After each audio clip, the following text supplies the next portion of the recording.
I am Mrs. Archana Jain from Learning and Development, Corporate HR, and Mr. Shantanu Ganguly from Online Services. Greet you all and welcome you all in this hybrid session on investment. We have with us our esteemed guest all over from Indore, Mr. Anvesh Pandey. He is the founder of Investo Cafe at Indore and the head of the marketing department. And he is also taking care of our insurance application in the insurance department. So he is dealing in most of these things.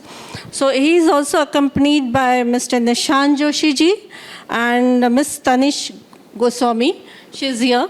Now I would like to request to welcome our guest with the show planter, to Mr. Shantanu Ganguly ji.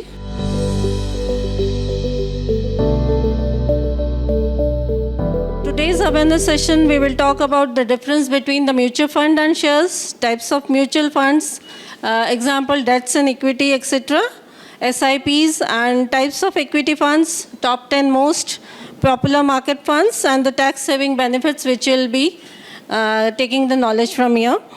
Now, as the quote says, investing is a journey to self-discovery. It reveals your relationship with money, your tolerance for risk, and your ability to stay disciplined in the face of uncertainty. This is a quote by Mr. Jairam Say. So, for this, we have our expert, Mr. Anvesh Pandey ji from Indore, and his profile I would like to read out in a brief. He leads the idea of simplifying investment and committed to make the investment process simple and delightful. He possesses deep understanding of product being offered through Investo Cafe platform and has a stint for more than 16 years in banking and investment industry at key leadership position and is associated with many startups too. So a huge round of applause to welcome him again.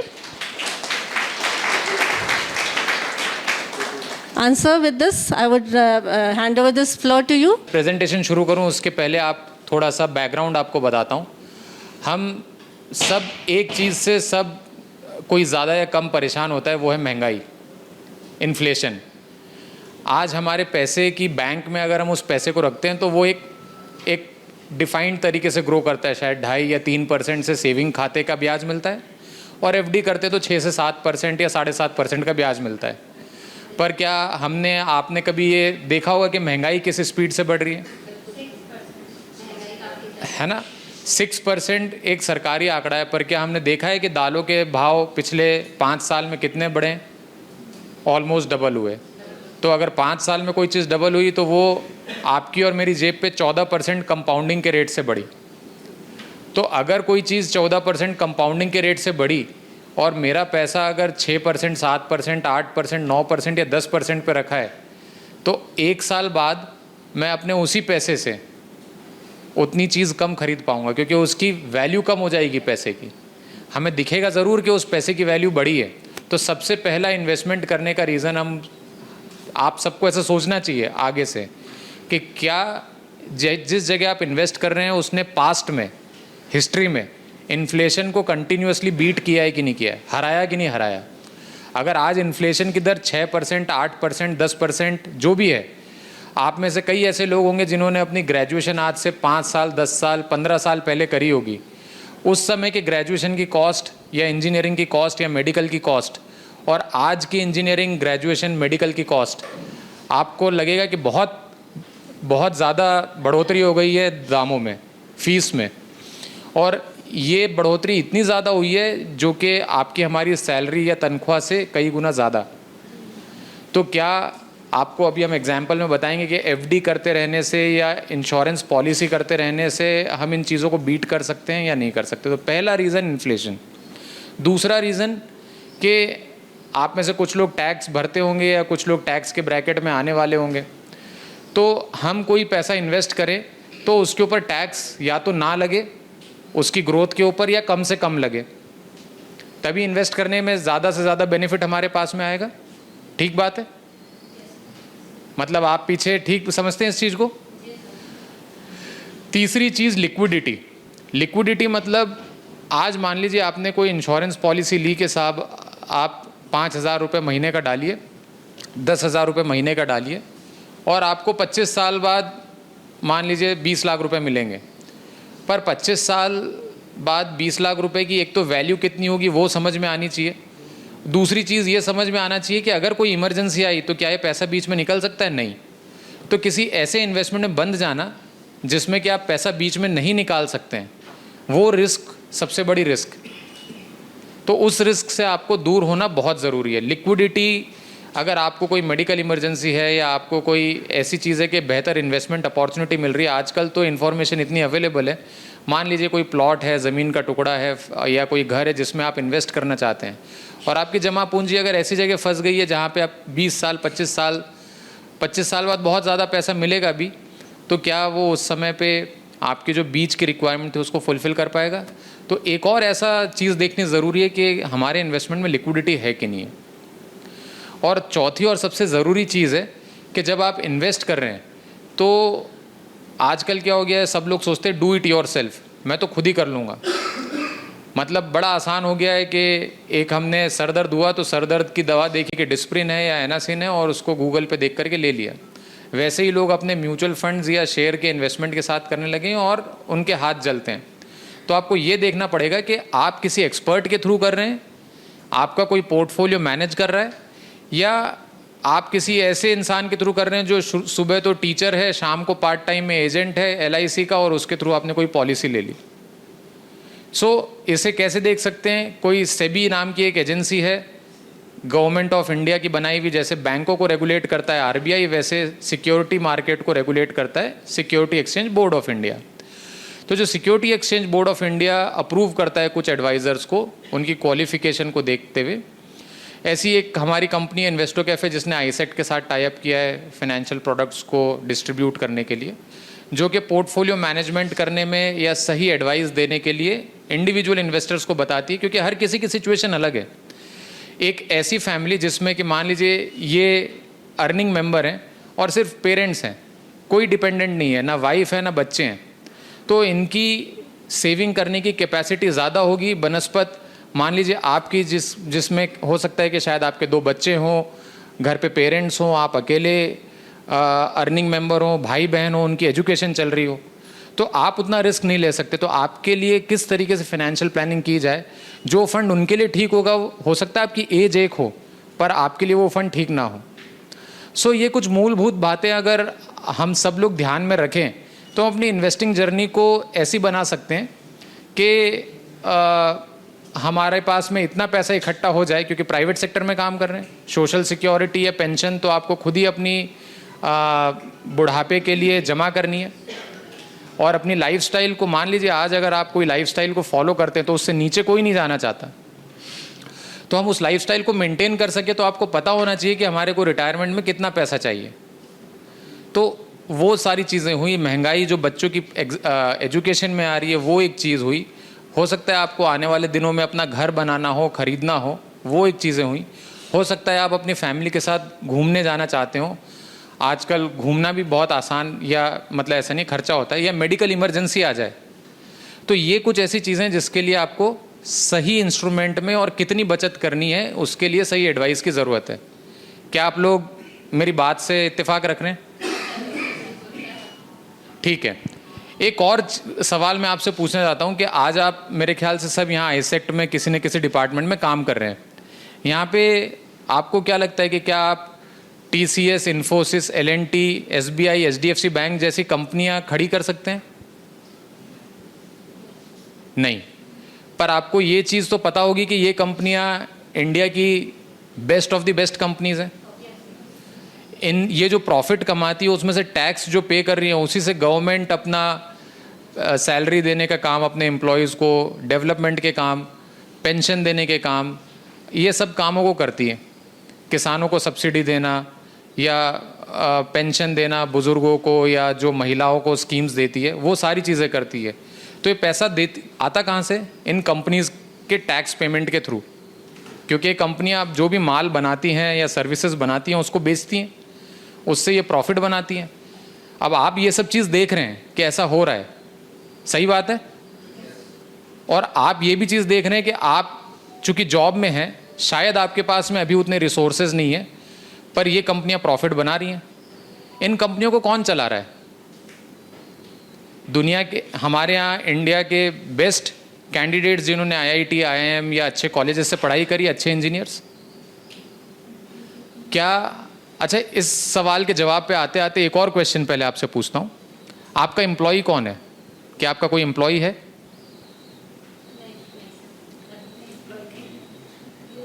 आपका कोई employ? आप खुद employ हैं। अच्छा, अगर आपका कोई employ होता तो आप उससे क्या उम्मीद करते हैं?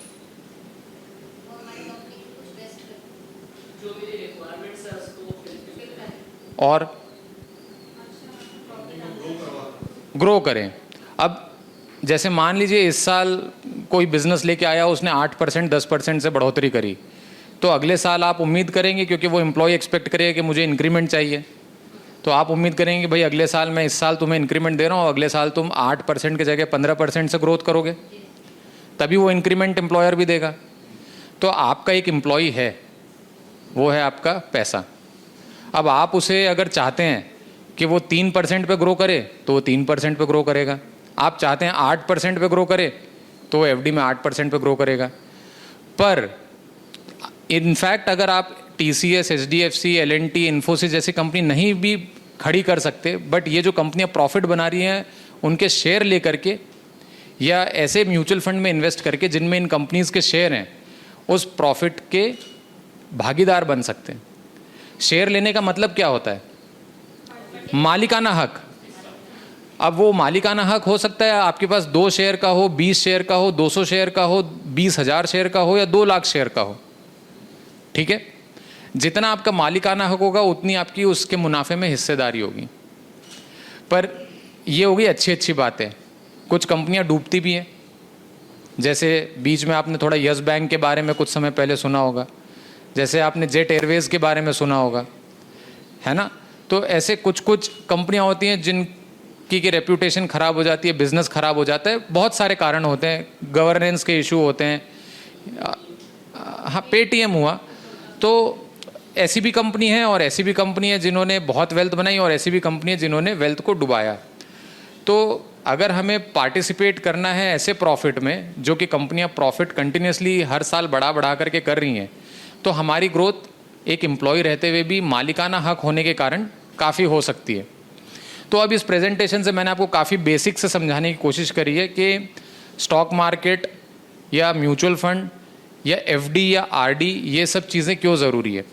सो अब ये प्रेजेंटेशन को हम शुरू करते हैं। हमारी म्यूचुअल फंड एक, आप ये समझ लीजिए, मॉडर्न तो नहीं, थोड़ा पुराना हो गया है, पर सबसे इफ़ेक्टिव बचत करने का और इन्वेस्ट करने का तरीका है। वो ऐसे कि आज हो सकता है कोई आप में से सोचता हो कि मैं 500 रुपये से ट्राई करके देखूं, कोई ऐसा सोचता है कि मैं महीने 500 रुपये डालूंगा, कोई ऐसा सोचता है कि मैं एक मुश्त 50,000 डाल सकता हूं, कोई ऐसा सोचेगा कि मैं 10,000 या 20,000 रुपये महीने डाल सकता हूं। वो अलग अलग तरीके से डालेगा। अब आज की डेट में HDFC बैंक के शेयर का भाव है, मान लीजिए 1800 रुपये। 1800 रुपये का भाव है और अगर आप 500 रुपये इन्वेस्ट करेंगे तो क्या HDFC बैंक का शेयर आएगा? नहीं आएगा। पर म्यूचुअल फंड एक ऐसा टूल है जिसमें मान लीजिए इस रूम में जितने लोग बैठे हैं, कोई 500 रुपये, कोई 1000 रुपये, कोई 5000 रुपये, कोई 50,000 रुपये इन्वेस्ट करता है, तो एक पूल बनाया, मतलब इकट्ठा कर लिया। इकट्ठा करके फंड मैनेजर जो होता है, जो म्यूचुअल फंड कंपनी होती है, वो सोचता है अगर कि HDFC बैंक आने वाले समय में अच्छा करेगा तो वो HDFC बैंक का शेयर लेगा। तो अब भले ही आपने 500 रुपये डाला, बट आपको उस शेयर का एक टुकड़ा मिला। सबसे अच्छी बात यह है कि पैसा लिक्विड रहता है, उसमें टैक्स की बचत भी की जा सकती है, और हिस्टोरिकली अगर देखा जाए, मतलब पिछले 30 साल 35 साल में म्यूचुअल फंड एक ऐसा प्रोडक्ट है जिसने 16-17% रिटर्न की कंपाउंडिंग करी है। ऐसा कोई प्रोडक्ट नहीं है। और 16-17% की कंपाउंडिंग से क्या हो सकता है, अभी हम एग्जाम्पल में देखेंगे। टाइप ऑफ म्यूचुअल फंड क्या होते हैं? बहुत तरीके के म्यूचुअल फंड होते हैं, जैसे इक्विटी फंड। इक्विटी फंड वो फंड होता है जिसमें कि कंपनी के शेयर्स जो रहते हैं उसमें फंड मैनेजर पैसा लगाता है। दूसरा एक होता है डेट फंड। अब कुछ इन्वेस्टर बुजुर्ग हैं जिनकी रिटायरमेंट की एज आ गई है और वो अब रिस्क नहीं लेना चाहते, तो डेट फंड RBI के ऐसे बॉन्ड्स होते हैं या पब्लिक सेक्टर यूनिट्स के ऐसे बॉन्ड्स होते हैं जिसमें कि पैसा लगाया जाता है। उसमें बहुत ज़्यादा रिटर्न नहीं आता, उसमें 7-8% या 9% तक के अलग अलग बॉन्ड जो रहते हैं वो रिटर्न मिलते हैं। फिर एक होता है हाइब्रिड फंड। हाइब्रिड फंड वो फंड होता है जिसमें थोड़ा इक्विटी भी होता है और थोड़ा डेट भी होता है, थोड़ा गोल्ड भी होता है। अब ये फंड की ज़रूरत ऐसे इन्वेस्टर्स को पड़ती है जो ना बहुत ज़्यादा यंग हैं ना बहुत ज़्यादा बुजुर्ग हैं। मान लीजिए 40s में 50s में, वो बहुत ज़्यादा रिस्क भी नहीं लेना चाहते और बहुत कम रिस्क भी नहीं लेना चाहते। वो चाहते हैं कि थोड़ा 12-13% की ग्रोथ उन्हें कम से कम मिले, तो वो लोग हाइब्रिड फंड जैसे फंड्स में इन्वेस्ट करते हैं। अब इंडेक्स फंड और ETFs इस तरीके के फंड हैं जिसमें कि आप अगर सोचें कि यार मैं कैसे डिसाइड करूं, आज तो एक XYZ फलाना फंड बहुत अच्छा है, आज से पता लगा 6 महीने बाद वो फंड का परफॉर्मेंस नीचे आ गया और दूसरा फंड को ऊपर आ गया। अब मैं इसमें से निकालूं तो मुझे टैक्स लग सकता है या एग्जिट लोड लग सकता है, और अच्छा फंड तो अच्छा करे जा रहा है। तो इंडेक्स और ETF ऐसे फंड का तोड़ है। तोड़ ऐसे है कि जो टॉप 50 कंपनी है निफ्टी की, निफ्टी का नाम आपने सुना होगा, ये कॉम्बिनेशन है टॉप 50 कंपनियों का। तो इन 50 कंपनियों में से कुछ कंपनियां जो बुरा परफॉर्म करती हैं वो धीरे धीरे कंप्यूटराइज प्रोग्राम से बाहर कर दी जाती हैं, और जो कंपनियां अच्छा करके अंदर आती हैं, मतलब जिनकी रैंकिंग इंप्रूव होती है, वो इस 50 का पार्ट बन जाती है। तो आपका पैसा हमेशा हर समय इंडिया की टॉप 50 कंपनियों में लगा रहेगा। आपको दिमाग ही लगाने की ज़रूरत नहीं है। जैसे जैसे कंट्री की ग्रोथ होगी वैसे वैसे बाय डिफ़ॉल्ट आपका पोर्टफोलियो भी बढ़ता जाएगा। उसमें से ख़राब कंपनियां कंप्यूटराइज तरीके से बाहर हो जाएंगी और जो अच्छी अपकमिंग कंपनीज होंगी वो ऑटोमेटिकली आपके पोर्टफोलियो का पार्ट बन जाएंगी। जैसे भी रिसेंटली जोमेटो जो कि काफ़ी तेज़ी से ऊपर आई है, वो निफ्टी का पार्ट बन गई, और JSW स्टील जो बहुत अच्छा परफॉर्म नहीं कर पा रही थी वो धीरे से बाहर हो गई। तो जो इन्वेस्टर जिन्होंने इंडेक्स फंड लिया था या रखा होगा उनके में चेंजेस अपने आप हो गए। Next slide. तो म्यूचुअल फंड में क्यों इन्वेस्ट किया जाए, तो हमने ये देखा कि मल्टीपल एसेट क्लासेस हैं, मतलब इक्विटी है, डेट है, गोल्ड है, इन सब में इन्वेस्टमेंट के ऑप्शंस म्यूचुअल फंड में अवेलेबल होते हैं। रिटर्न बेहतर है, हिस्टोरिकली ऐसा मतलब रिकॉर्ड अवेलेबल है कि 15-16% की कंपाउंडिंग हुई है म्यूचुअल फंड में, जो कि बहुत ही बेहतरीन रिटर्न है। प्रोफेशनल मैनेजमेंट है, जैसे बैंकों को गवर्न करने के लिए रिजर्व बैंक ऑफ इंडिया है, वैसे ही म्यूचुअल फंड जैसी इंडस्ट्री को गवर्न करने के लिए security exchange board of India है, जो कि मानक तय करता है कि कैसे रिटेल इन्वेस्टर का पैसा मैनेज होगा, कैसे रिस्क को मिनिमाइज़ किया जाएगा। तो जब आप म्यूचुअल फंड लेते हैं तो आपका पैसा करीबन 50 से लेकर के 80 कंपनियों में डिस्ट्रीब्यूट हो जाता है। तो अगर कोई कंपनी, जैसे आपने बताया कि पेटीएम गिर गई थी एकदम, यस बैंक गिर गया था, या जेट एयरवेज डूब गई, तो ऐसा ना हो कि पूरा का पूरा पैसा डूब जाए। डाइवर्सिफिकेशन, जैसा कि मैंने बताया कि अलग अलग जगह पे आप डाइवर्सिफाई हो जाता है, आपका अलग अलग कंपनी में पैसा जाता है तो। और लिक्विडिटी सबसे इम्पॉर्टेंट चीज़ है। आप जब चाहें तब अपने पैसे को पूरा निकाल सकते हैं, आधा निकाल सकते हैं, प्रॉफिट निकाल सकते हैं, प्रिंसिपल निकाल सकते हैं, और खुदा ना खास्ता कभी नुकसान में भी है और आपको इमरजेंसी है तो भी आप उस पैसे को पूरा निकाल सकते हैं। कई बार हम सोचते हैं ना कि 1 लाख रुपए की वैल्यू मान लीजिए 95,000 है, पर आपको इमरजेंसी है बहुत ज़्यादा, पर अगर आपने कोई ऐसा प्लान ले लिया जिसमें कि आपका पैसा ब्लॉक हो गया है या आप नहीं निकाल सकते या निकालने की पेनल्टी है बहुत ज़्यादा, तो पता लगा और नीचे हो जाएगा। पर म्यूचुअल फंड एक ऐसा टूल है जिसमें से आप आराम से पैसे को निकाल सकते हैं। नेक्स्ट।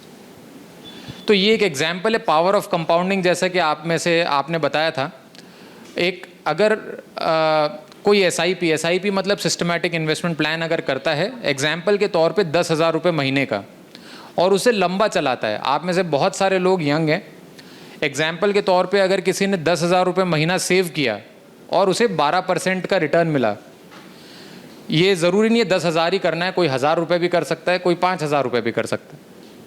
तो अगर वो 25 साल तक अपनी एज के आज कोई है और वो इन्वेस्ट करते हैं 60 साल की एज होने तक, तो वो अपनी पॉकेट से 42 लाख रुपए डाल चुके होंगे।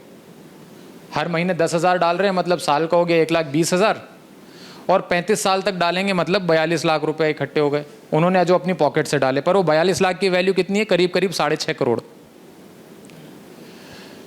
जो मान लेते हैं आज 40 साल के हैं, जो सबसे नीचे वाले कॉलम में, वो लगभग आज से भी शुरू करेंगे तो अगले 20 साल में 24 लाख रुपए 10-10 हज़ार करके हर महीना डालेंगे तो इतना हो जाएगा, और उस 24 लाख की वैल्यू करीब करीब 1 करोड़ के आसपास। तो इससे आपको एक चीज़ समझ में आएगी कि जितना कंपाउंडिंग का बेटर बेनिफिट आपको लेना है, उतना लंबा आपको सिस्टम में बना रहना पड़ेगा।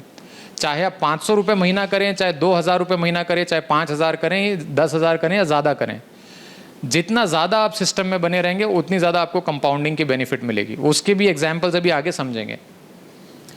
अब जैसे मैडम बता रहे थे कि सेविंग या इंश्योरेंस क्यों लेते हैं, मतलब इंश्योरेंस लेते हैं क्योंकि सेविंग। तो हमने डिवाइड करके देखा कि अगर कोई एंडोमेंट प्लान लेने के बजाय 50 लाख की वैल्यू का, हम देखें कि अगर हम टर्म प्लान को ले लें, प्योर टर्म प्लान कैसा होता है, जैसे कार इंश्योरेंस की तरह, कार ठुकी तो जो पार्ट टूटा उसके लिए रिप्लेसमेंट का पैसा मिलेगा, बाकी अगर नहीं ठुकी तो प्रीमियम जो भरी वो अगले साल नई प्रीमियम भरनी है। तो वैसे ही टर्म प्लान होता है। तो टर्म प्लान अगर आप किसी एंडोमेंट LIC की पॉलिसी लें या किसी और कंपनी की भी पॉलिसी लें, तो आप 13,200-300 रुपये के आसपास का अगर मासिक प्रीमियम भरेंगे तो आपको 50 लाख का कवर मिलेगा, और 30 साल भरते रहने के बाद में आपको 1.77 करोड़ रुपीज़ मिलेंगे। पर इसी को अगर हम ब्रेक कर दें कि हम टर्म प्लान ले लें और म्यूचुअल फंड अलग से ले लें, तो वही 50 लाख का कवर मात्र 426 रुपये पर मंथ में मिलेगा उसी एज के बंदे को। और जो बचे हुए करीब 12,800 रुपये हैं, वो अगर वो SIP में डाल दे तो उसका करीब जो पैसा इंश्योरेंस पॉलिसी में मिल रहा था उससे 3 गुना पैसा मिलेगा।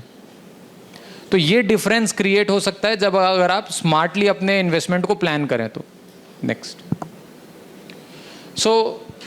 अब हम समझते हैं कि आजकल क्या हो गया है, बहुत सारे ऐप्स आ गए हैं, तो लोग स्टॉक में डायरेक्ट इन्वेस्ट करना शुरू कर देते हैं। स्टॉक में इन्वेस्ट करना इसलिए रिस्की हो जाता है डायरेक्टली क्योंकि आपके पास में आप एक फुल टाइम जॉब में हैं। आप ट्रेडिंग अगर करने में लग गए तो पता लगा कि आप ट्रैक नहीं रख पाए, या तो अपने जॉब पे अपने काम को टाइमली कंप्लीट नहीं कर पाए, या फिर आपको अगर लॉस हो गया, आपने ट्रेडिंग में फुल टाइम ध्यान नहीं दिया। तो म्यूचुअल फंड एक ऐसा टूल है जहाँ पे प्रोफेशनल मैनेजमेंट बैठा हुआ है जो कंपनी की हर एक्टिविटी पे ध्यान रख रहा है। जैसा मैंने बताया कि प्रोफेशनल एक्सपर्टीज़ मिलती है, डाइवर्सिफिकेशन। जो म्यूचुअल फंड होता है वो आपके पैसे को, छोटा पैसा हो या बड़ा पैसा हो, 50, 60, 70 कंपनियों में डिवाइड कर देता है जो कि ग्रोथ ओरिएंटेड होती हैं। आप अगर इंडिविजुअली अपना पैसा डालेंगे तो हो सकता है इतना डाइवर्सिफिकेशन नहीं कर पाएँ, कर भी देंगे तो उसे ट्रैक करना बहुत मुश्किल है। फ्लेक्सिबिलिटी मैंने जैसा बताई कि वाइड वैरायटी ऑफ फंड्स है, हर एक की रिक्वायरमेंट इस रूम में अलग अलग हो सकती है, पर ज़रूरी नहीं कि HDFC बैंक का शेयर हर कोई खरीद ले तो हर एक की रिक्वायरमेंट फुलफिल हो जाए। टैक्स बेनिफिट, अब शेयर में इन्वेस्ट करने में टैक्स बेनिफिट नहीं होता है, पर टैक्स बेनिफिट आपको अवेलेबल है अगर आप ELSS equity link saving scheme के थ्रू पैसा डालते हैं तो। और स्मॉल इन्वेस्टमेंट, कोई ज़रूरी नहीं है कि आपको बड़ा इन्वेस्टमेंट करना पड़े। शेयर में आपको बड़ा पैसा बनाने के लिए बड़ा कमिटमेंट करना पड़ता है, पर म्यूचुअल फंड में आप छोटी पूंजी से शुरुआत कर सकते हैं। तो जितनी अभी हमने बात करी उसको एक एग्जाम्पल के तौर पे समझें। ये एक चार्ट है FD और एशियन पेंट। एशियन पेंट का पेंट आपने सुना ही होगा कि इंडिया की एक कंपनी और काफ़ी बड़ी कंपनी है। तो अगर 1 लाख रुपए हमने इन्वेस्ट किए होते साल 2010 में FD में, ये मान करके कि 8% का ब्याज वो FD देती, अभी टैक्स वगैरह हमने कुछ नहीं जोड़ा उसमें, तो वो 1 लाख रुपए की वैल्यू हो गई होती 3,17,217 रुपये। सॉरी नहीं, FD की। और वही 1 लाख रुपए अगर हमने एशियन पेंट में इन्वेस्ट किया होता तो वो 1 लाख रुपए हो गए होते 13,70,000 रुपये, मतलब ऑलमोस्ट 4 गुना के आसपास इसी दौरान हुआ। नेक्स्ट, इन्फोसिस, 1 लाख रुपए की FD वही 3,17,000 बनी। वही 1 लाख रुपए इन्फोसिस के शेयर में इन्वेस्ट किया होता तो 5,81,000 के आसपास। FD वर्सेस ब्रिटानिया, ब्रिटानिया के बिस्किट्स या ब्रिटानिया की कुकीज़ वगैरह हम लोग खाते हैं। कितना सिंपल बिजनेस है। उस बिज़नेस में आपने अगर 1 लाख रुपए 2010 में इन्वेस्ट किए होते तो उस 1 लाख की वैल्यू आज की डेट में करीब 29 लाख रुपए होती, FD में 3 लाख रुपए।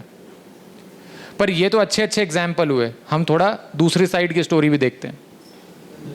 यस बैंक, FD में 3 लाख रुपए बन जाते 1 लाख के, बट यस बैंक में 35,000 ही रह जाते। 15 साल इंतज़ार करने के बाद में सो देखिए पैसा कम हो गया। नेक्स्ट, वोडाफोन आइडिया, मतलब JP एसोसिएट्स। वोडाफोन आइडिया में तो 20,000 रुपये ही रह जाते, मतलब 1/5 रह जाती कैपिटल। JP एसोसिएट्स 1 लाख रुपए के 4,000 रुपये रह जाते। तो इस एग्जाम्पल से मैं ये बताना चाह रहा हूँ कि म्यूचुअल फंड और शेयर में ये फ़र्क है कि म्यूचुअल फंड के जो प्रोफेशनल फंड मैनेजर्स होते हैं वो तुरंत जैसे ही आइडेंटिफाई करते हैं कि कोई कंपनी ख़राब कर रही है या उसकी माली हालत ख़राब हो रही है, वो उसको बाहर कर देते हैं। पर आप इस उम्मीद में बैठे रहेंगे कि यार अभी 1 लाख के 80,000 हो गए, जब तक 1 लाख नहीं होंगे मैं नहीं निकलूँगा। 80,000 के 60,000 हो गए, अभी ये जब तक ऊपर नहीं आएगा मैं नहीं निकलूँगा, और ऐसी सिचुएशन हो गई। तो जो प्रोफेशनल फंड मैनेजर्स होते हैं वो ऐसी सिचुएशन को तुरंत अवॉइड करते हैं और वो पैसे को डिवाइड करते हैं 70, 80, 90, 100 कंपनियों में। इसलिए म्यूचुअल फंड स्टॉक से बेहतर है। नेक्स्ट, एक और चीज़ है जो आजकल बहुत सारे लोग फ्यूचर एंड ऑप्शन में लग गए हैं। तो आप कभी, अगर आप में से किसी का डीमैट अकाउंट होगा तो पहली एडवाइजरी लॉगिन करते हुए आती है कि सेबी की एडवाइजरी आती है कि 10 में से 9 लोग फ्यूचर एंड ऑप्शन में नुकसान कर रहे हैं, और 9 मतलब बहुत बुरे हाल हैं। तो क्यों ऐसी जगह जाना सोच के कि हम रातों रात कुछ बहुत बड़ा पैसा बना लेंगे? ऐसा नहीं होता। अगर ऐसा हो रहा होता तो हर कोई सिर्फ फ्यूचर, आप क्यों यहाँ पे जॉब कर रहे हैं? आप यही काम करते। नेक्स्ट, ये कुछ फंड्स हैं जो आज के समय पे बेस्ट चल रहे हैं। इसमें हमने टैक्स सेवर फंड भी रखे हैं, हमने मिड कैप फंड भी रखे हैं, स्मॉल कैप फंड भी रखे हैं, ब्लू चिप फंड भी है, मल्टी एसेट फंड है, गोल्ड फंड है। ये मैंने इसलिए नाम रखे हैं, ये अभी के दौर में टॉप फंड्स हैं। पर आपके लिए कौन सा फंड बेहतर होगा, ये अगर आप ऐसा बिना सोचे समझे, बिना प्लानिंग करे या बिना किसी एडवाइज़र से मिले आप ले लेंगे तो वो अप्रोप्रिएट नहीं होगा। और इसलिए अप्रोप्रिएट नहीं होगा क्योंकि हो सकता है आज से 3 महीने बाद ये फंड टॉप 10 फंड ना हो, क्योंकि इनके परफॉर्मेंस फ्लक्चुएट होते रहते हैं। तो इम्पॉर्टेंट चीज़ है प्लानिंग, और आपका जो एडवाइज़र है वो आपकी प्रॉब्लम्स को कितना माइन्यूटली जा कर के समझ रहा है और उसका सॉल्यूशन आपके लिए डिज़ाइन करके दे रहा है। कुछ मिथ और रियलिटी के बारे में जानते हैं। हम लोग ये समझते हैं कि आरडी और एफडी पूरी तरह सेफ हैं, ऐसा नहीं है। आपने एक DIGCG के बारे में, CGC के बारे में सुना होगा। पहले 1 लाख रुपए तक की एफडी बैंकों में सेफ मानी जाती थी, अब उसकी लिमिट बढ़ा के 5 लाख कर दी है। अब 5 लाख तक के ऊपर की जो एफडी है, 5 लाख तक बैंक देने के लिए बाध्य है, उसके ऊपर का पैसे का इंश्योरेंस बैंक भी नहीं करता। तो आप ये ना माने कि आपने अगर मान लीजिए 10 लाख या 20 लाख रुपए बैंक में रखा हुआ है तो वो पूरी तरह सेफ है। जो यस बैंक के साथ हुआ उसे किसी तरह सरकार ने बचा लिया। बहुत सारे गवर्नमेंट बैंक की हालत थोड़ी पतली हुई तो उन्होंने बड़े बैंकों के साथ मर्ज किया। ये आपने देखा होगा पिछले कुछ दिनों में हुआ है ऐसा। इलाहाबाद बैंक, और उसके बाद में पंजाब एंड सिंध बैंक, और उसके बाद में फिर बहुत सारे छोटे छोटे बैंक हैं जिनको स्टेट बैंक की सब्सिडरीज थी उनको स्टेट बैंक में मर्ज कर दिया गया क्योंकि उनकी हालत धीरे धीरे ख़राब हो रही थी। इन्वेस्टमेंट कम इंश्योरेंस प्लान बेटर होते हैं। मैडम, इसको मिथ को निकाल दीजिए। आपको सेविंग करना ही नहीं है इंश्योरेंस के थ्रू। अगर आप सेविंग करने जा रहे हैं तो आप खुद अपने पैर के ऊपर कुल्हाड़ी मार रहे हैं, या पैर कुल्हाड़ी के ऊपर ले जा करके मार रहे हैं। अब आप में से जिन्होंने ले ली, हो सकता है काफ़ी लोगों ने LIC या एंडोमेंट प्लान लिया हुआ होगा। उसका आगे क्या करना है हम आपको कॉन्टैक्ट डिटेल देंगे। अगर आपको इच्छा होती है तो आप कॉन्टैक्ट कर सकते हैं। हम आपको उससे एग्ज़िट करने का या फिर आगे का क्या प्लान करना चाहिए उसके बारे में एडवाइस करेंगे। इमरजेंसी फ़ंड आपको रखना चाहिए क्योंकि हमारी आपकी सोशल सिक्योरिटी नहीं है। एक इमरजेंसी फ़ंड हमें सबको बना करके रखना चाहिए जो कि नॉर्मली 5 से 6 महीने की हमारी जो मंथली इनकम है उसके बराबर होना चाहिए, ताकि कभी कोई मेडिकल इमरजेंसी हो जाए या जॉब छोड़ दें तो वो पैसा हमें 5 से 6 महीने के लिए मदद कर पाए। इस पैसे को कहाँ रखना चाहिए? आइडियली या तो FD में रख लें क्योंकि कभी भी निकालने की ज़रूरत पड़ सकती है, या फिर लिक्विड फंड एक होता है जो म्यूचुअल फंड होता है बट उसमें शेयर मार्केट में पैसा नहीं जाता। वो डेट फंड होता है, उसमें आपको 7.5-8% का ब्याज मिलता है। अब ये इन्फ्लेशन की जो हमने इतनी सारी डिस्कशन करी उसको देखिए कि आज जो 50,000 आपके अगर किसी के घर का खर्चा है, ये सिर्फ एग्जाम्पल है, किसी का 10,000 हो सकता है, किसी का 1 लाख हो सकता है। तो आज से 20 साल बाद ये 50,000 आपको करीब करीब 2,33,000 रुपये खर्च करने पड़ेंगे तो ही आपकी लाइफ में ऐसा नहीं होगा कुछ बहुत अलग हो जाएगा। उसकी वैल्यू इतनी कम हो जाएगी कि आपको 2,33,000 रुपये कम खर्च करने पड़ेंगे उसी लाइफस्टाइल को मेंटेन करने के लिए। और आज जो 10 लाख रुपए हैं उसकी आज से 20 साल बाद वैल्यू बचेगी आज के 2 लाख रुपए के बराबर। आपको ये समझना पड़ेगा कि जो महंगाई की दर है अगर ये 7-7.5% से बढ़ रही है और आपको जो महंगाई हिट कर रही है वो ज़्यादा बढ़ रही है, एजुकेशन की महंगाई, खाने पीने की महंगाई, पेट्रोलियम प्रोडक्ट्स की महंगाई, ट्रैवल की महंगाई, ये सब महंगाई बहुत बुरी तरीके से आपकी पॉकेट से आपकी इन्वेस्ट करने की या सेव करने की कैपेसिटी को हिट कर रही है। तो आपका अगर प्रोडक्ट सेव करने का ठीक नहीं है तो आने वाला टाइम टफ होगा। इन्वेस्टो कैफ़े आपको मदद करता है। थोड़ा सा इन्वेस्टो कैफ़े के बारे में बता देता हूँ। कहीं से भी इन्वेस्ट करते हैं, मोबाइल एप्लीकेशन के थ्रू इन्वेस्ट कर सकते हैं। अकाउंट मैनेजमेंट का आईसेट के साथ टाइप है, कोई चार्ज नहीं है। आपको एक्सपर्ट एडवाइस अवेलेबल है। आप इंडिविजुअली अपनी सिचुएशन को डिस्कस करना चाहते हैं कि आपकी फाइनेंशियल सिचुएशन ऐसी है, आने वाले टाइम में क्या क्या रिक्वायरमेंट हैं, कितना इन्वेस्ट करें, कहाँ करें, वो पूरा प्लान टीम आपको बना करके देगी। पेपरलेस ट्रांजैक्शन है क्योंकि पूरा का पूरा ऑनलाइन किया जा सकता है। ये सारे जो मुद्दे हैं जैसे चिल्ड्रन एजुकेशन हो गया, रिटायरमेंट हो गया, फैमिली वेकेशन हो गया, नया घर खरीदना है, बच्चों की शादी करनी है, ये हर एक की लाइफ में आना है। कुछ का हो चुका है, कुछ की लाइफ में आना है।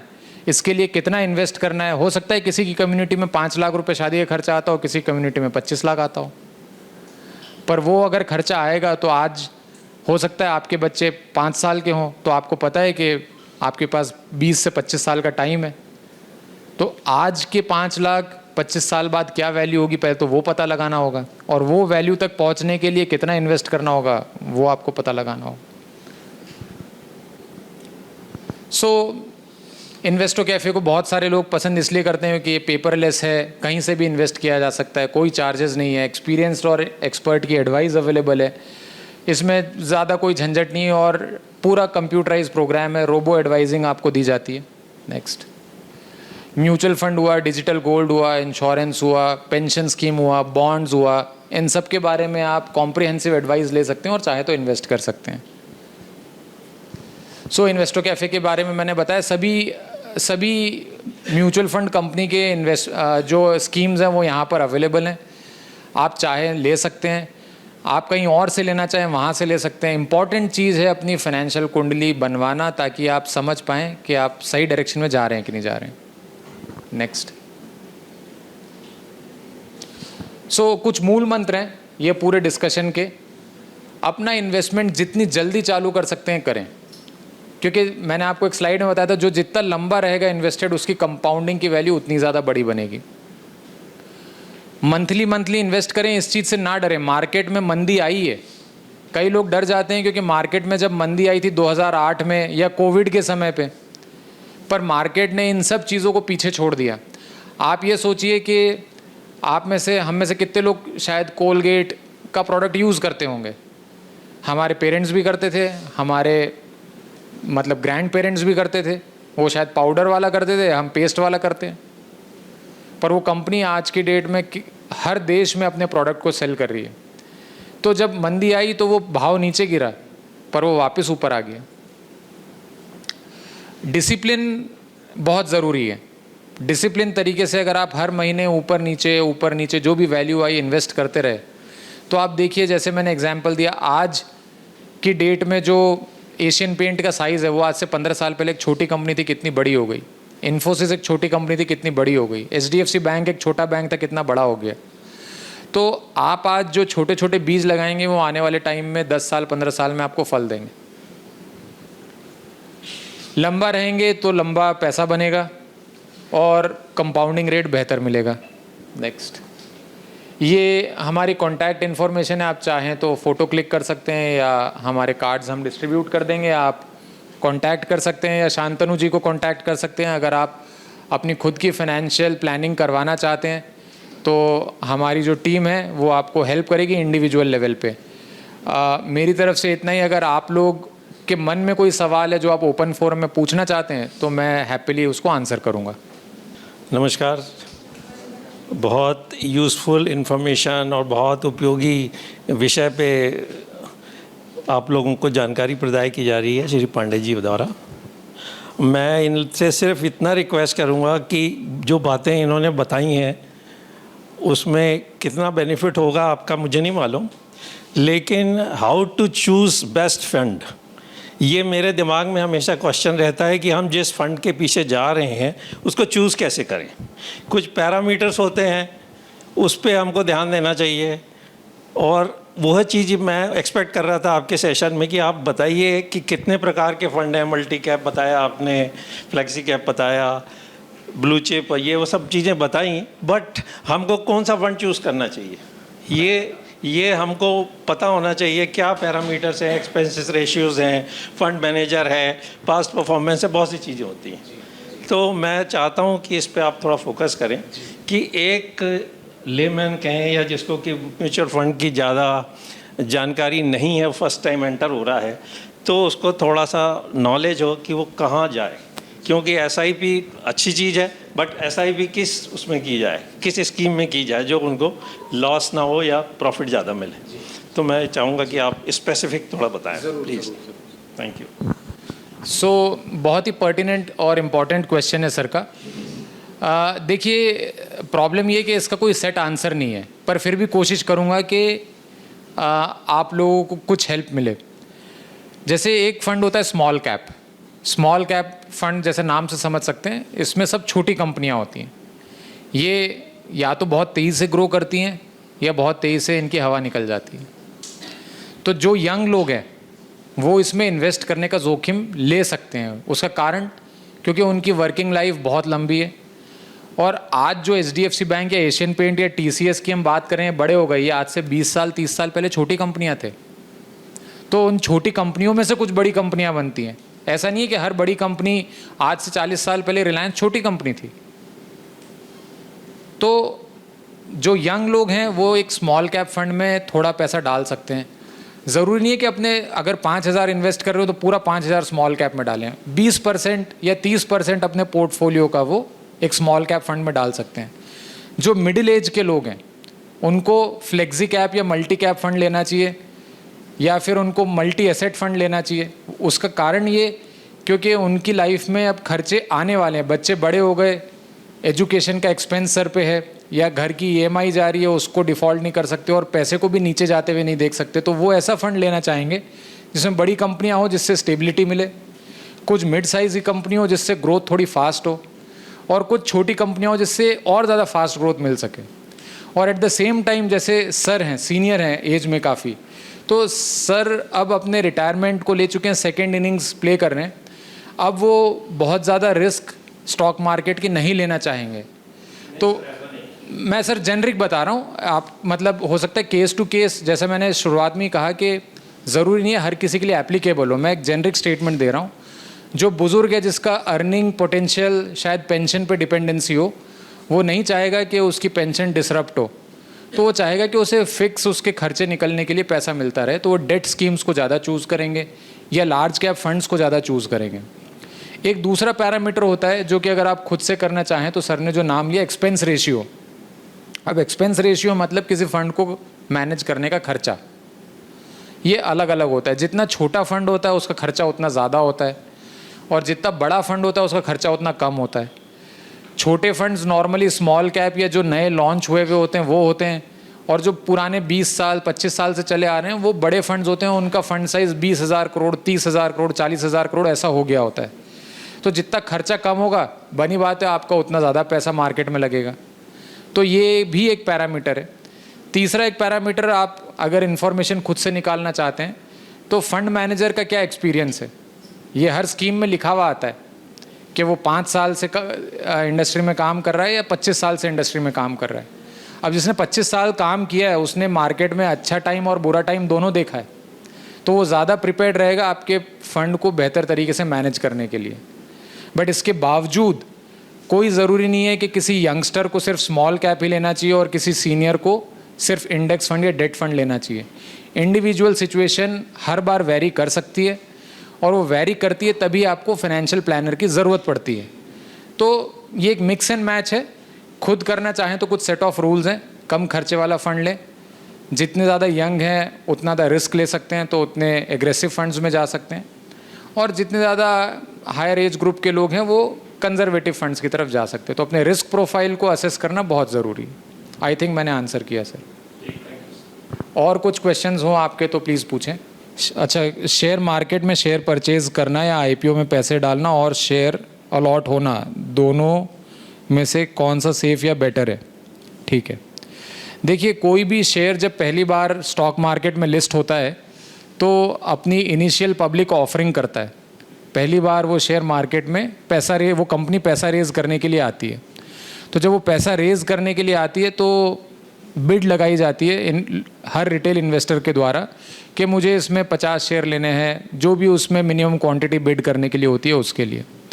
अब डायरेक्ट मार्केट से लेना या आईपीओ में लेना, ये अगेन एक ऐसा सब्जेक्टिव मैटर है।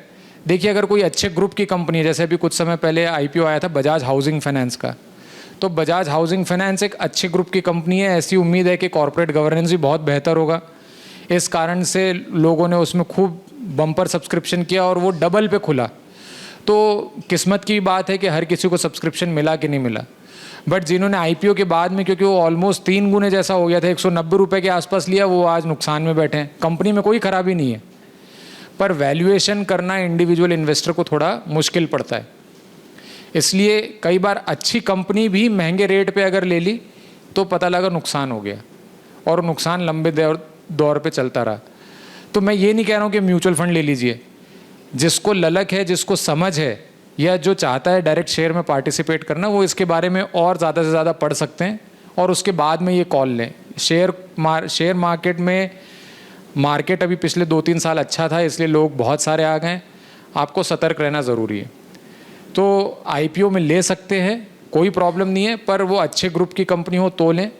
अगर कंपनी के बारे में इंफॉर्मेशन नहीं है तो एक रेड हेरिंग प्रॉस्पेक्टस करके DRHP वो कंपनी फाइल करती है, उसमें ये सब बताती है कि उसके खिलाफ कोई कानूनी केस चल रहे हैं, प्रमोटर के खिलाफ कोई कंप्लेन है, उनके कंपटीशन में कौन कौन है, उनका मार्केट साइज़ क्या है, ये उनको लिखित में देना पड़ता है। उसको पढ़ें। उसको पढ़ के आपको लगता है कि नहीं ये धंधा बहुत अच्छा करेगा, मुझे इसमें पैसा डालना चाहिए, तो डालें।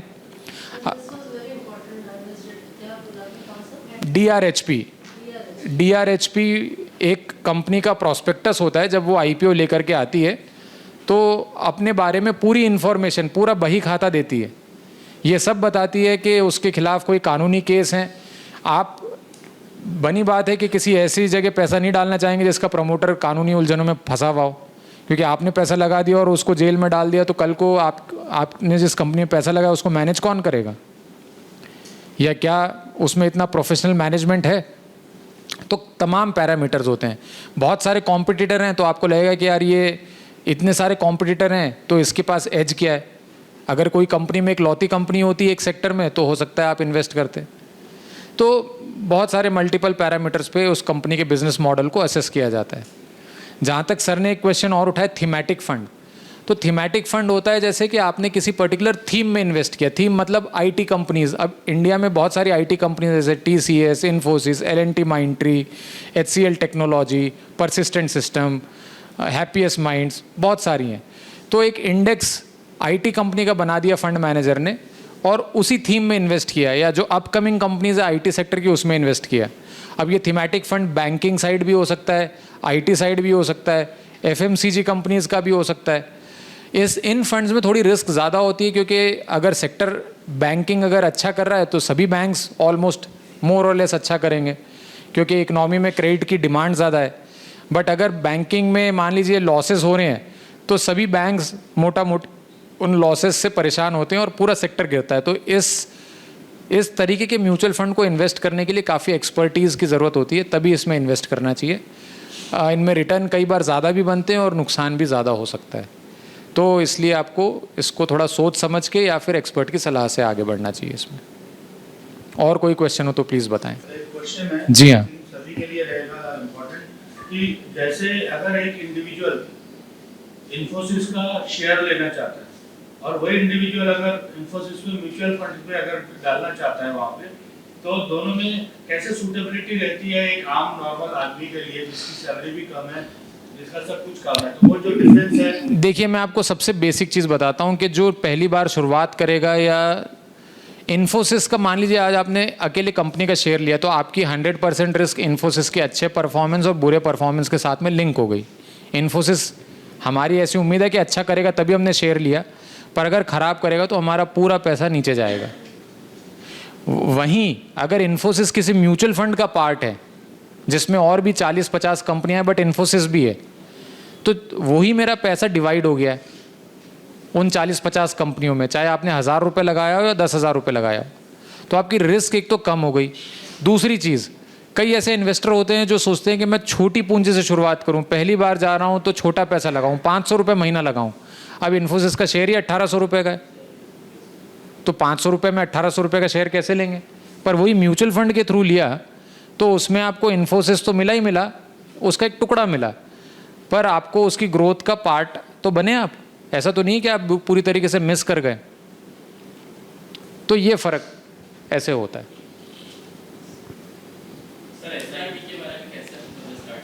SIP सर स्टार्ट करना, देखिए अपने फॉर्मेलिटी के तौर पे तो बड़ा आसान है। पैन कार्ड, आधार कार्ड, आपका बैंक में खाता होना चाहिए, आपके खाते से डायरेक्ट पैसा कटता है। ये फॉर्मेलिटी बड़ी आसान है। अगर आप चाहते हैं तो हमारी टीम, आपने यहाँ पे नंबर शांतनु जी से कनेक्ट कर सकते हैं या हमारे नंबर लिए हो तो वहाँ पे लगा सकते हैं। वो प्रोसेस बड़ा सिंपल है। SIP एक ज़रिया है म्यूचुअल फंड में पैसा डालने का, जिसमें आप सोचते हैं कि आज मेरी पॉकेट में 2000-5000 रुपये बचते हैं महीने के, उसे मैं अगर हर महीने एक डिफाइंड तारीख को, 5 तारीख को या 10 तारीख को, या जब भी आपकी सैलरी आती हो उसके अगले दिन या 2 दिन बाद डालना चाहता हूँ, तो वो मैं हर महीने डालना शुरू कर दूँ। वो आप चाहें तो 1 साल बाद आपकी तनख्वाह बढ़ी, आप चाहते हैं कि मैं इसे बढ़ा दूँ तो आप बढ़ा सकते हैं। आपको लगता है मैं इसे घटा दूँ, आप उसे घटा सकते हैं। आपको लगता है कि कुछ पैसा जमा हो गया, इसमें से मैं थोड़ा सा निकाल लूँ, वो निकाल सकते हैं। पूरा निकाल लूँ, पूरा निकाल सकते हैं। पर SIP में आपको फ़ायदा तब मिलेगा जब आप लंबी बचत करेंगे, क्योंकि मार्केट में तो फ्लक्चुएशन डेली होता रहता है। आप हर महीने थोड़ा थोड़ा करके पैसा डालेंगे, तो वो आप लंबी बचत करें। सिस्टमैटिक इन्वेस्टमेंट प्लान एक बहुत बेहतरीन तरीका है पैसा, वेल्थ क्रिएट करने का। सर हमारे कई लोगों का जो है, जैसे हमारा सैलरी आता है बैंक अकाउंट, तो हम उसको बैंक में ही रख देते हैं। इंटरेस्ट आता है बैंक अकाउंट में भी साल भर पैसे रखने का, और बहुत कम लोग हम ये समझ पाते हैं कि वो उसी को अगर हम म्यूचुअल फंड पे डाल दें या किसी पे डाल दें तो उसका क्या बेनिफिट वही पैसे का हो सकता है? देखिए, बहुत हमने शुरुआत ही इस चीज़ की करी कि सेविंग अकाउंट में मेरे ख्याल से 3% का ब्याज मिलता है आपको। FD अगर आप कर देते हैं तो 7 या 7.5% का ब्याज मिलता है। म्यूचुअल फंड्स में आप देखिए, FD कर देने से आप क्या चीज़ तय कर रहे हैं अपने पैसों के लिए? कि आपका पैसा बढ़ तो रहा है, बट 7% से ऊपर नहीं बढ़ सकता। यही तय हो रहा है कि 7 से ऊपर नहीं बढ़ सकते। अब आप ही अपनी मेहनत करके अपने पैसे को बना रहे हैं और उसे इन्फ्लेशन के बराबर भी ग्रो नहीं कर पा रहे, तो क्या मतलब है? ये सब कंपनियां जो हमारी, अगर GDP ग्रोथ 7.5% की है, आज 7.25% की है अगर, तो ये जितनी भी कंपनियों के हमने नाम लिए, ये सब 20%, 25%, 18% से ग्रो कर रही हैं। तो क्यों ना हम इस ग्रोथ का हिस्सा बने? अगर आप कोई बैंक देखते हैं तो वो 3%, या जो करंट अकाउंट होता है उसमें कोई ब्याज नहीं देता, सेविंग अकाउंट में 3% ब्याज देता है, FD में 8% ब्याज देता है, पर लोन कितने पे देता है? 12%, 10%, 18%। पर्सनल लोन तो बहुत महंगे देता है। तो बैंक जो धंधा बना रहा है, उस धंधे में हिस्सेदारी हम कैसे ले सकते हैं? इस तरीके से कि हम उसका शेयर लें। जी, जैसे आपने बोला कि इन्फोसिस का अगर शेयर 1800 रुपये का है, मैं उसको म्यूचुअल फंड्स के थ्रू 500 रुपये में SIP के थ्रू लेता हूँ जी। At a time 15 years of period रहता है उसका, अगर मैं उसको करता हूँ, बट एट ए टाइम जब मैं उसको निकालूंगा तो जब भी म्यूचुअल फंड अराउंड 10 to 12% उससे डिडक्ट करता है, तो ये नहीं, ये एक्चुअली मैं आपको टैक्सेशन, म्यूचुअल फंड कुछ डिडक्ट नहीं करता। जो भी है मैं बताता हूँ आपको, ये गवर्नमेंट ऑफ इंडिया का रूल है कि अगर आपने कोई भी पैसा शॉर्ट टर्म कैपिटल गेन, मतलब 1 साल से पहले निकाला और उसमें आपको मुनाफा हुआ, तो आपको आज के डेट में 20% से टैक्स देना होगा। कट के नहीं आएगा। जब आप अपना इनकम टैक्स रिटर्न फाइल करेंगे तो आपके CA आपको बताएंगे कि इतना टैक्स भरें। अगर आपने 1 साल से ऊपर रखा और आपको उसमें मुनाफा हुआ तो 1 लाख रुपए तक कोई टैक्स नहीं देना है। उसके ऊपर जो मुनाफा हुआ उसके ऊपर 12.5% से आपको टैक्स देना पड़ेगा। ये म्यूचुअल फंड का रूल नहीं है, ये कैपिटल गेन, चाहे आप शेयर लें, चाहे म्यूचुअल फंड लें, या कोई इंश्योरेंस पॉलिसी का गेन हो, ये सभी में लागू हो गया है। मैं कहीं इन्वेस्ट करता हूँ और 1 लाख के ऊपर मुझे ऑल्दो 50 इयर्स में मुझे होगा अच्छा। जी हाँ, जी हाँ। मैं उसका 12% अगर दे दूँ तो फिर लाइक कितने परसेंट? तो हम एक स्लाइड में फिर से जाते हैं तनिष, वो स्लाइड जिसमें नंबर ऑफ ईयर्स और मैथमेटिकली देखें। हाँ मैथमेटिकली बताते हैं। 60 साल की उम्र तक आप करते रहे, आपने लंबी बचत करी, आपने अपने पॉकेट से करीब करीब 42 लाख रुपए जोड़ दिए 10-10 हज़ार रुपये करके 35 साल में। अब वो बन गए 6 करोड़, मोटा मोटा पकड़ लेते हैं 6 करोड़ 50 लाख। इसमें से आपने 12% मतलब करीब करीब 75 लाख रुपए टैक्स दे दिया सरकार को, दे दिया 75 लाख रुपए 6.5 करोड़ में से। तो आपके पास आए 5 करोड़ 75 लाख रुपए, जो कि आपने जमा किए थे उससे 10 गुना से ज़्यादा टैक्स भरने के बाद में। और वही चीज़ अगर आप एफडी करते तो आपकी एफडी में इनकम 8% से ज़्यादा नहीं बनती।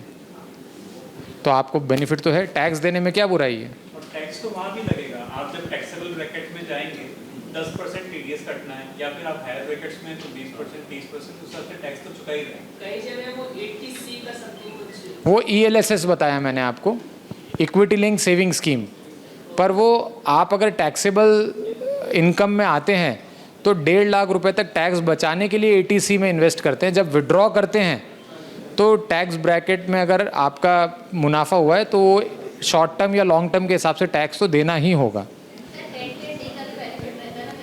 देखिए 1010D का बेनिफिट अभी रिसेंट जो गवर्नमेंट ने वो किया उसमें अब पॉलिसीज़ में नया देना बंद कर दिया है। पहले पुरानी पॉलिसीज़ में है, नई पॉलिसीज़ लेंगे तो उसमें से हटा दिया।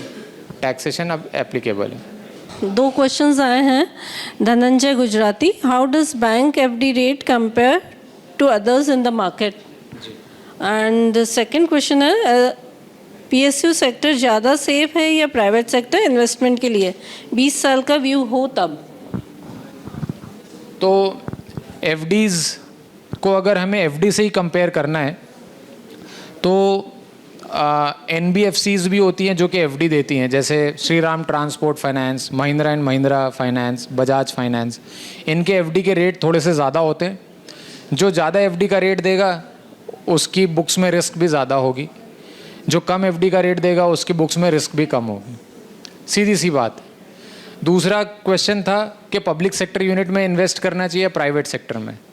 देखिए जब आप किसी व्यापार में धंधे में इन्वेस्ट कर रहे हैं तो पब्लिक सेक्टर यूनिट भी रही हैं जो कि पूरी तरीके से धीरे धीरे, बीएसएनएल आज की डेट में कुछ नहीं बचा, मतलब ठीक है अभी वो फिर से कोशिश कर रहे हैं, पर एक तरीके से पूरी तरीके सारे एम्प्लॉयज़ उनके धीरे धीरे चले गए, उनका बिजनेस सारा प्राइवेट प्लेयर्स ने ले लिया।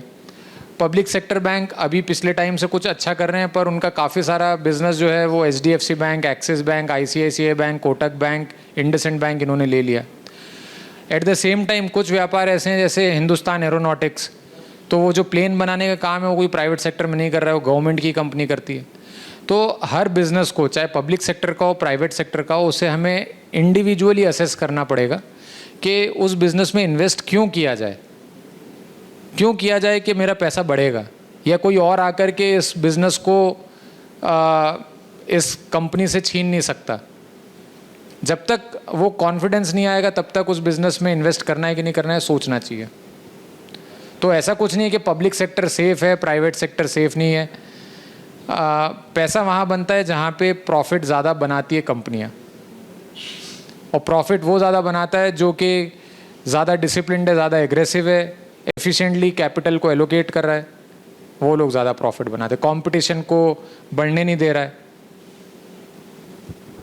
आई थिंक यहाँ पे म्यूचुअल फंड इसलिए काफी सेफ होता है कि एक फंड मैनेजर रहता है। बिल्कुल बिल्कुल बिल्कुल बिल्कुल। वो जब समय लगता है कि अभी पब्लिक सेक्टर कंपनियां ज़्यादा बेहतर करते हुए दिख रही है वो उनको लेता है, जब उनको लगता है कि ये महंगी हो गई है प्राइवेट सेक्टर की कंपनीज को लेना वो उन्हें लेता है। अगर मान लेते हैं कि आज सारी कंपनियां बंद हो जाएं, सब नुकसान हो जाए, पूरी इकनॉमी का भट्टा बैठ जाए, स्टेट बैंक ऑफ इंडिया भी जो बिज़नेस कर रही है वो भी बंद हो जाए नुकसान करके, मिसाल के तौर पे, तो हमारे पैसे रखे भी रहें खाते में दिखते उसका कोई मतलब नहीं है, देश छोड़ देने वाली बात हो जाएगी। अगर हम डेवलपिंग इकनॉमी है, जब तक हम इस कोशिश को कर रहे हैं कि हमारी ग्रोथ हो, हम नए नए इंफ्रास्ट्रक्चर के प्रोजेक्ट कर रहे हैं, तब तक इंफ्रास्ट्रक्चर की ग्रोथ होगी। इंफ्रास्ट्रक्चर को कौन फंड करेगा? बैंक की ग्रोथ होगी। आप टोल भरते हैं तो टोल किसी एक फाइनेंशियल टेक्नोलॉजी से पिक होता है तो सर्विस सेक्टर की ग्रोथ होगी। वहाँ से टैक्स बटेगा तो कंज्यूमर टैक्स के बाद में गवर्नमेंट सैलरी बांटेगी, तो आप जो गवर्नमेंट सेक्टर के एम्प्लॉयज़ हैं या प्राइवेट सेक्टर के एम्प्लॉयज़ सैलरी पाने के बाद अपना रूटीन में किराना खरीदेंगे या फिर ग्रॉसरी खरीदेंगे, तो उससे एफएमसीजी कंपनियों की या मान लेते हैं एसी, टीवी, लाइट, फ्रिज, इन कंपनियों की बिक्री होगी। तो बिजनेस एक्टिविटी अगर आप ये सोचेंगे कि बंद हो जाएगी एकदम, तो वैसा तो नहीं होगा। ये हिस्टोरिकली प्रूवन है। हाँ, ये ज़रूर हो सकता है कि आप लंबे मार्केट में घुसे तो ये सोच करके कि आप लंबे दौर में इन्वेस्टेड रहेंगे, बट आप मार्केट में कोई गिरावट आई तो घबरा करके निकल गए, तो आपका पैसा नीचे ही निकलेगा। जब कोई चीज़ सस्ती होती है तो उसमें मौका होता है और नीचे के लेवल पे पैसा डाला जाए। सस्ता खरीदो, महंगा बेचो। म्यूचुअल फंड में शॉर्ट टर्म और लॉन्ग टर्म कैपिटल गेन बहुत सिंपल है। शॉर्ट टर्म मतलब वो इन्वेस्टमेंट आपने म्यूचुअल फंड हो या शेयर हो, 1 साल से कम रखा तो शॉर्ट टर्म कहलाएगा, 1 साल से ऊपर रखा तो लॉन्ग टर्म कहलाएगा। शॉर्ट टर्म में टैक्स 20% मुनाफे पे देना होता है। लॉन्ग टर्म में टैक्स 1 लाख रुपए तक नहीं लगता है मुनाफे पे, 1 लाख के ऊपर 12.5% लगता है। ये बड़ा सिंपल है। ETF का मतलब होता है exchange traded fund. Exchange traded fund मतलब जिस फंड को आपने खरीदा और उसकी ट्रेडिंग आप स्टॉक एक्सचेंज के ऊपर कर सकते हो। ये बहुत ही सिंपल तरीका होता है।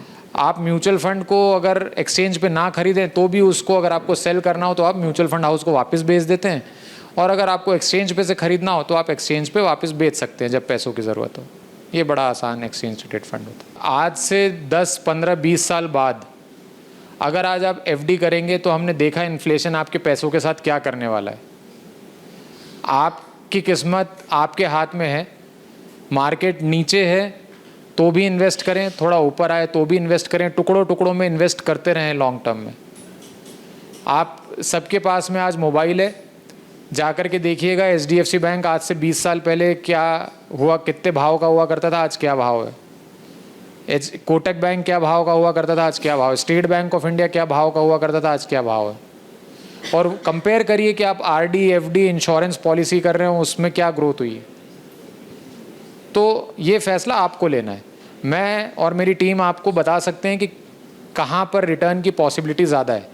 अगर आप करेंगे तो आपको बेहतर बेनिफिट मिलेंगे। छोटी शुरुआत करें, 500 रुपये, 1000 रुपये महीने की शुरुआत करें, 1-2 साल चला करके देखें, आपको पता चलेगा। देखिए मैं आपको बताता हूँ, एक ही स्कीम 2 तरीके की होती है। एक को कहते हैं डायरेक्ट, एक को कहते हैं रेगुलर। जो आप रेगुलर कहते हैं वहाँ पे आपको एक एडवाइज़र मिलता है जो कि आपके प्लान को डिज़ाइन करता है, आपको समय समय पे इन्फॉर्मेशन देता है कहाँ इन्वेस्ट करें, कहाँ नहीं करें। तो म्यूचुअल फंड हाउस ही उसको फ़ी पे करता है टोटल एसेट में से उस हिस्से कुछ हिस्सा लेकर के। जब आप डायरेक्ट करते हैं तो आपको ये पूरी प्लानिंग और ये पूरी इन्फॉर्मेशन नहीं मिलती, आपको खुद ही सारा कुछ देखना पड़ता है। वो फीस तो तब भी कटती है क्योंकि एक म्यूचुअल फंड कंपनी फ्री में तो काम कर नहीं रही है।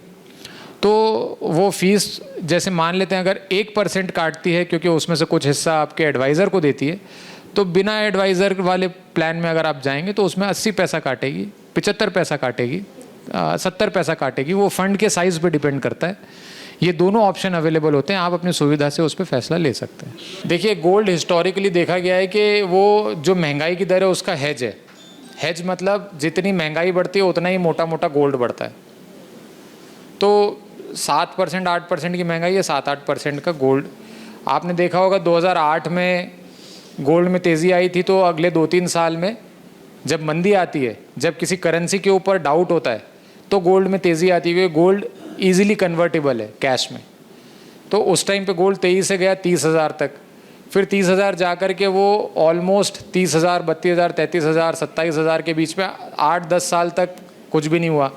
फिर कोविड आया, कोविड के बाद में रशिया और यूक्रेन की लड़ाई हुई, ईरान की और इराक की लड़ाई चल रही है, तो अब जा कर के वो 30,000 से अगले पिछले 2-3-4 साल में 30,000 से बढ़ते बढ़ते 80,000 तक टच किया। अभी 76,000 चल रहा है।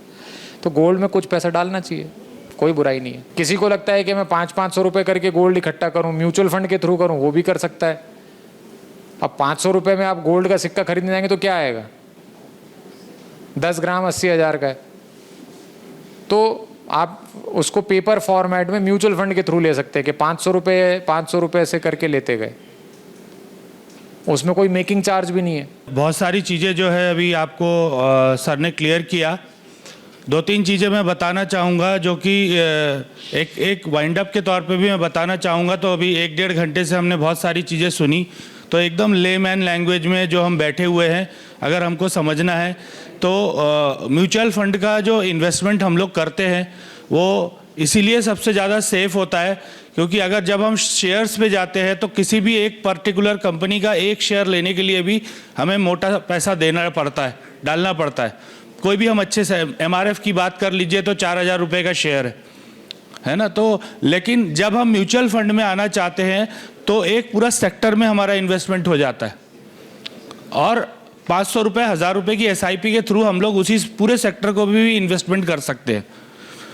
कभी भी जब मार्केट अप होता है या डाउन होता है तो ऐसे बहुत सारे सेक्टर्स होते हैं जो उसके बावजूद भी क्लिक होता है। जैसे अभी आपने पूछा था कि अगर मार्केट डाउन हुआ तो क्या, अगर मैं कोविड के टाइम की बात करूं तो जब सारे सेक्टर्स ठप हो गए थे उस टाइम पे भी अगर हम बात करेंगे तो हॉस्पिटैलिटी एक ऐसा सेक्टर था जो कि बूमिंग में था।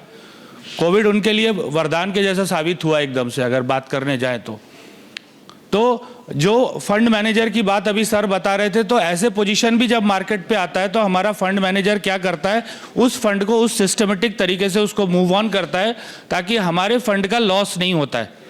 पर म्यूचुअल फंड की एक सिंपल सी थ्योरी ये है कि आप कम से कम अगर इन्वेस्टमेंट कर रहे हैं तो उसको 3 साल चलाइए। हम सोचे कि एक साल में या शेयर्स की तरह इंट्राडे में बेनिफिट मिल जाएगा या 6 महीने में बेनिफिट मिल जाएगा, तो नहीं मिलेगा, है ना। तो इसीलिए ये एक सिस्टमेटिक इन्वेस्टमेंट प्लान है, आप इसको जरूर करिए। ये समय भी अच्छा है और आईसेक्ट आपके लिए एक ऐसा प्लेटफॉर्म लेके आया है। आप लोग देख रहे हैं कि यहाँ से करते हुए जैसे आप चार्जेस वगैरह की बात कर रहे थे, आपको कुछ भी नहीं करना है, हमारे पास आइए, हमारे नंबर्स होंगे सबके पास पे। नहीं है तो हम सर्विसेज डिपार्टमेंट आप सब जानते हैं, हम सब एक दूसरे से वाकिफ़ है। आप हमारे पास आइए, हमारे थ्रू करेंगे। किसी भी चीज़ का कोई भी इन्वेस्टमेंट में कोई भी पैसा नहीं लगना है आपको और सारा सपोर्ट हम कर देंगे। हमारे पोर्टल के थ्रू इन्वेस्टमेंट हो जाएगा। और सबसे बड़ी बात अच्छी ये है, इन्वेस्टो कैफ़े से जब हम काम करते हैं, हमने इसीलिए टाई अप किया हुआ है कि हर इंडिविजुअल को एक ID पासवर्ड मिलता है। उस ID पासवर्ड को आप एनी टाइम पर्सनली भी एक्सेस कर सकते हैं, जब चाहे तब देखिए मेरी फंड की वैल्यू क्या है, क्या नहीं है, क्या नहीं। मैं आप लोगों के सामने बहुत सारे एग्जाम्पल्स, मैडम खुद एक एग्जाम्पल है। मैडम का इन्वेस्टमेंट 2 साल से ऊपर से चल रहा है और मैडम ने कम से कम 3 बार निकाला है मेरे हिसाब से फंड में से। तो बिल्कुल बैंक अकाउंट की तरह हम इस फंड को चला सकते हैं। जब ज़रूरत पड़ी, कोई घर में काम आ गया, हम इसको निकाल सकते हैं और बैंक से हाईएस्ट ग्रोथ भी मिलता है। बैंक पे जैसे कि आप सब लोग यहाँ, कई सारे लोग SBI की टीम हमारी बैठी हुई है, उन सबको मालूम है कितना % ग्रोथ साल भर में मिलता है। यहाँ पे हमारे पास ऐसे फंड्स हैं जो हमारे पोर्टल पर एसोसिएटेड है, जो आपको साल भर में आराम से 12 से 15% का ग्रोथ ला के दे देगा। तो बैंक से ज़्यादा ग्रोथ है और बैंक की तरह हम उसको जब चाहे तब विड्रॉ भी कर सकते हैं। सब कुछ आपके हाथ है। फंडा सिर्फ एक ही है कि हम उसको कम से कम 2 या 3 साल उसको चलाएं, तो हमें एक अच्छा बेनिफिट मिल जाएगा। आप लमसम भी इन्वेस्टमेंट कर सकते हैं, आप SIP भी कर सकते हैं, आप 500 रुपये से भी कर सकते हैं और आप 10,000 रुपये का भी कर सकते हैं। Depends on your capacity and your planning. तो मैं चाहूँगा कि आप लोग यहाँ पे सेशन पे आए, इसका बहुत बहुत धन्यवाद मैं आप सब लोगों को देना चाहता हूँ। आज यहाँ मौजूद रहे आप सभी लोग, तो I am very thankful to all of you. I am thankful to अनवेज sir and his entire team who has supported us, who has given us this time on my call. तो आप लोग हमारे पास आइए और आप लोग जो है ज़्यादा से ज़्यादा इन्वेस्टमेंट करिए। आपके लिए जैसे सर बता रहे थे क्या सूटेबल होगा, तो हम आपके पास साथ बैठेंगे, डिस्कस करेंगे अकॉर्डिंग टू योर पोजीशन। और आपका है, कई लोग हो सकता है यहाँ कई लोग हायर स्लैब वाले लोग भी बैठे हुए हैं, तो टैक्स कटता है, तो टैक्स सेविंग फंड्स भी है हमारे पास पे, तो जिससे जो 80C 80D में आपका सेविंग भी हो जाएगा। तो सारे तरह के फंड्स भी हमारे पास पे है। आप लोग जरूर आइए हमारे साथ पे और अपने फंड को प्रॉपर तरीके से चैनलाइज करने में हमें भी मदद करिए और अपने आप का भी फंड में इम्प्रूवमेंट करिए। Thanks a lot. Thanks Archana ma'am for arranging the session. So thank you all. Thanks team Investor Cafe, Avnesh ji and Nishan ji and Madam Goswami madam.